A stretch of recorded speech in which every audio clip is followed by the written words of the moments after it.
Hello everyone, welcome back. In today's video we have another trade update video. Not a very big one here, but we do have a very interesting one that happened late last night between the Vancouver Canucks and the Columbus Blue Jackets. We'll touch on the Garland trade coming up right now.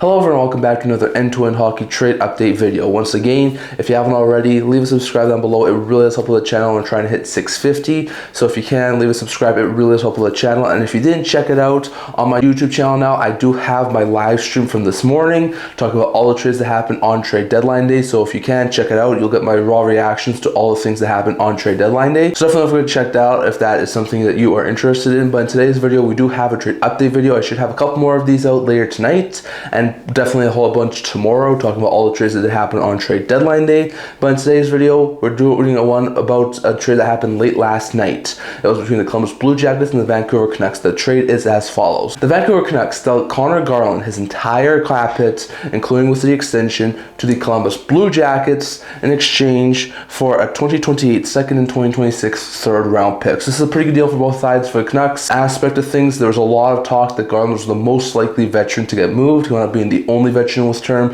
that got moved before the trade deadline. Garland is a really solid, speedy winger. He signed a 6-year extension just this past offseason to stay in Vancouver, and the Canucks really felt that they needed to get a trade in place now before trade protection kicked in on July 1st. So it was a smart move there for the Canucks. They were pushing for a first-round pick or like at least a really good prospect, but no team would give them that, so they wound up settling for a second and a third-round pick here. The third-round pick's in this year's draft, so if the Columbus Blue Jackets make the playoffs, miss the playoffs, will probably be somewhere in the middle of the third round in the 2026 draft. And they also get a second round pick 3 years down the road from Columbus's. Once again, at that point, not sure where the Columbus Blue Jackets will be, but it could be trade fodder, or the Canucks could use it as a draft selection in 2028.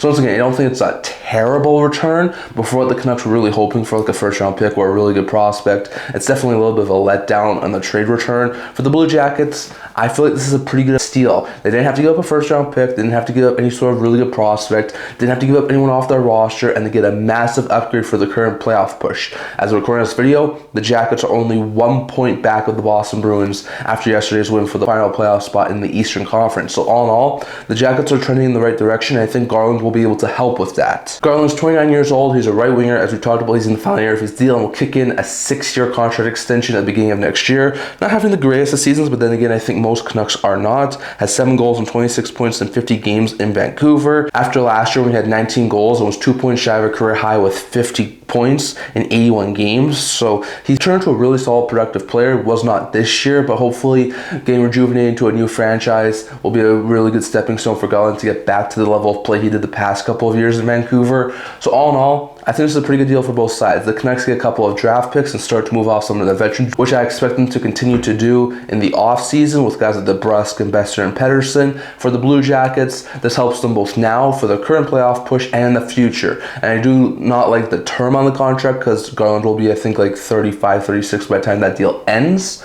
But it's still a guy who can, at least for the next 2 to 3 years, help in the middle 6, be a pest to play against, and be a really solid playoff style forward that could really help them, especially if they were able to make it into the postseason this year. So very interesting note there. But the Columbus Blue Jackets acquired Garland from the Canucks for a 3rd and 2nd round pick. I do think the Jackets win this deal, but I'd love your guys' thoughts. Do the Canucks win? Do the Jackets win? Or is this a win-win deal? Stay tuned, more trade update videos are going to come out in the very near future. And thank you all for supporting the channel. If you can, leave a subscribe. It really does help with the channel. And we're trying to hit 650. Also, if you want to check out my live stream of the trade deadline, it's on my channel under the live tab. So if you can, definitely check it out. It really does help with the channel as well. And here I see you guys all for the next video. God bless y'all. I'll see y'all on the next one.